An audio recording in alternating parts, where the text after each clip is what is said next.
মানে নবাবজাদা এভাবে বসে থাকবে, তাকে আমার গালে উঠে উঠে খাওয়াইতে হবে। এই মানে এদের সাথে যে দিনগুলো কি সুন্দর, জীবন সুন্দর। ও আসলে অসুস্থ, ওকে আমি করাইছি, দেখেন কিভাবে।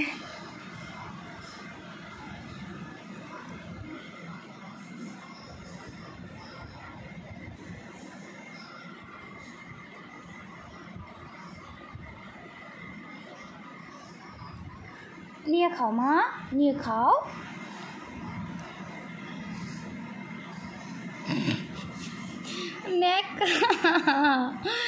আমার বাচ্চা, আমি বাচ্চা পালি, আল্লাহ সে নিয়ে খাবে না, তারে খাওয়াই দিতে হবে। আমি কই কই পাইছি এই আল্লাদি বাচ্চা। আমার মা, কেউ ভাইবেন না যে ও ছোটো, ওর বয়স 5 বছর। আমার কাছে কী জ্বালানোটা জ্বালাবে, মানে আল্লাদে করে খাওয়াইতে হবে।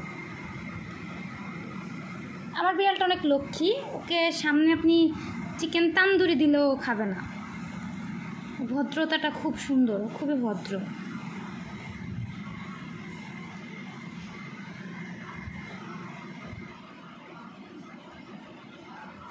তেলে ভেজে দিছি, হ্যাঁ মনটা খারাপ তো। তেলে বলতে অল্প তেলে পানি দিয়ে, তেল পানি দিয়ে কাটা। মা তুমি চাইলে কাটাটা চাবায় খাইতে পারো, হ্যাঁ এই জন্য ওইটুক না, এটা আগে খাও। হ্যাঁ চেষ্টা করো মা, এই মাথাটা সুন্দর করে খাও, শরীরটা ভালো থাকবে।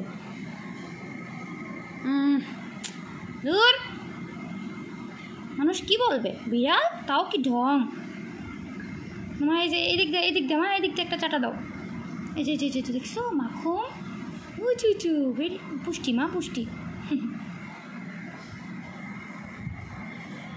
বিড়াল পালি আমি। এই যে আমার মাটা, আমার সুন্দরী মা। খাটের উপর উঠে খাওয়াচ্ছি কারণ ও খেতেই চাচ্ছে না, ওকে পরে গালে উঠে উঠে খাইতে দিতে হচ্ছে। এত ভাঙচুর করে দিলাম, থাক বাইরের কালাটাকে দিয়ে আসবো। নাও নাও মা, মা ও মা যাইস না, এখন যায় শরীর চাটবে। মাম্মা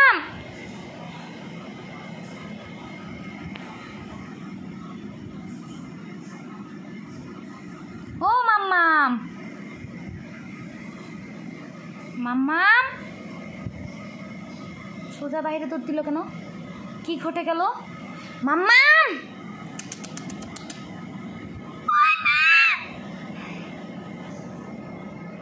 এটুকু না খেয়ে, মানে আমি যেটুকু খাওয়াই দিব না সেটুকু শেষ। এটা কালো বিড়াল, আমার পাশে আরও বাহিরে অনেক বিড়াল আছে, ওদের জন্য আর কি দিব।